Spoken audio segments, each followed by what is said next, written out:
Hello, I'm Beverly Crosby. And I'm Nadia Giordana. And we're here today to give you some tips on how to start your own community cable television program.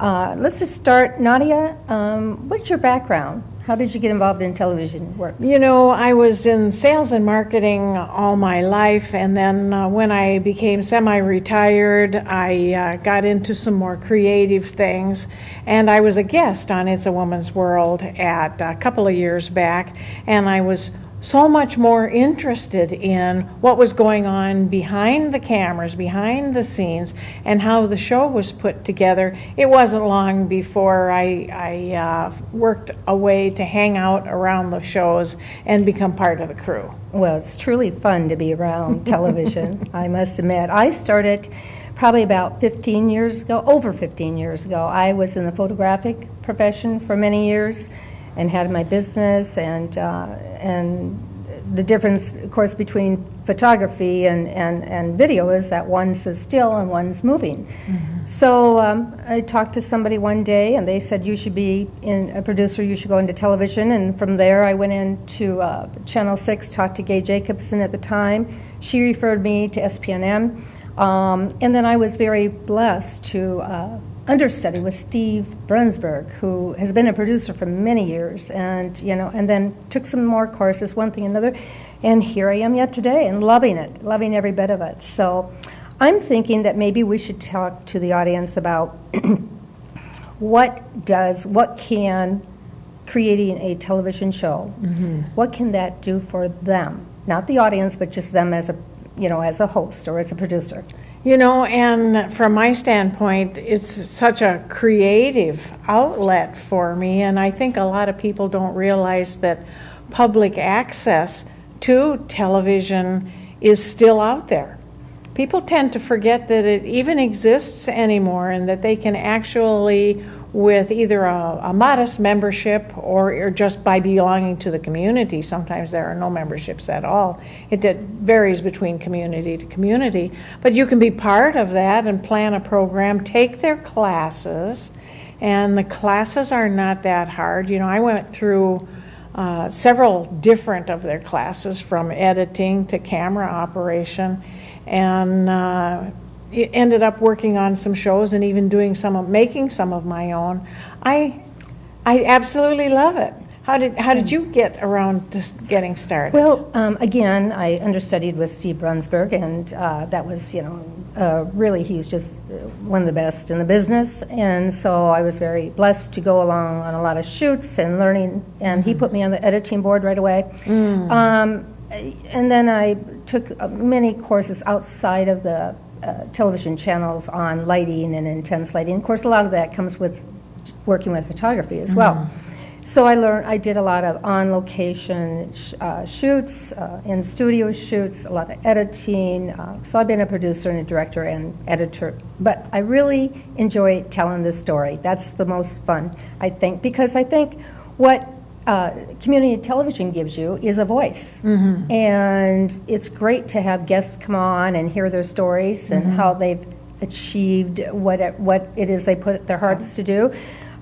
So I really enjoy that part of it. The other thing is, what does it do for the audience? I guess that's my other thing I think that our audience would like to know probably is what does it do for an audience? So I know Channel 6 and all the other community channels in our area,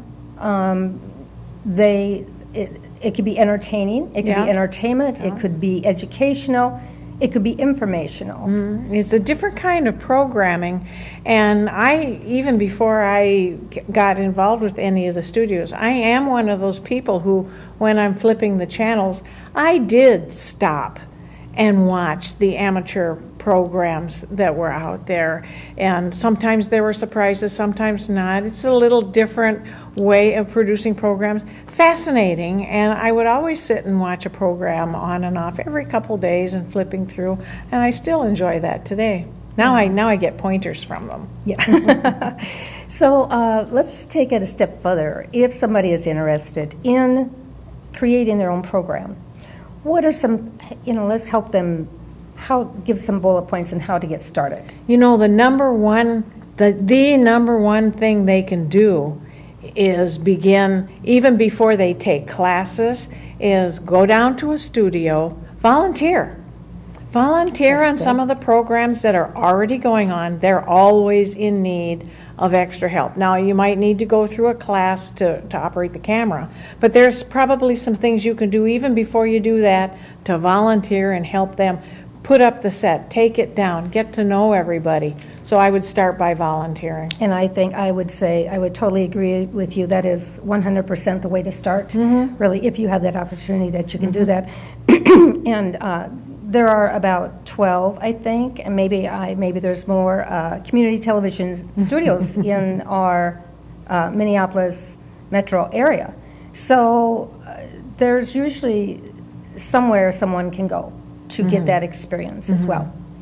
Then the other thing I think is, find out what the restrictions are. There are a few. Their rules are different between, some are standard across the stations, but there are differences also. Right. One of them would be not being able to market a product. If it's part of your story and, you wrote a book and you're talking about the book and you're getting an interview about how you came to that point, that's one thing. But actually saying, okay, I have this book and it's $9. And this is how much it costs. So many cents.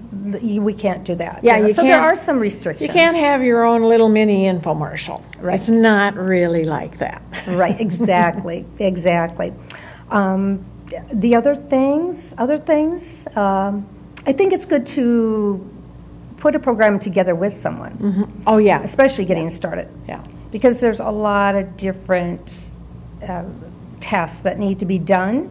As well, it's good to have someone else be objective about what the story that you're trying to tell.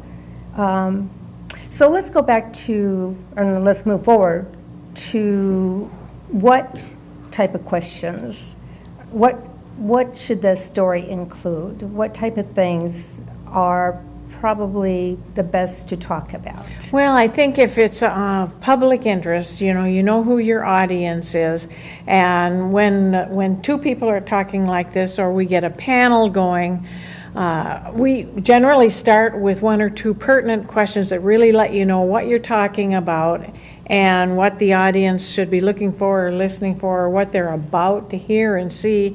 And then it almost goes organically when we have interviews and things on the show.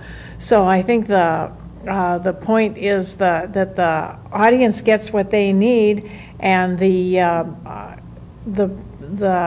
panel, the speakers, they also are using their creative aspect to share what they know, and it comes off very interesting. And sometimes things happen. Sure. That's all right too. And that's the beauty of it.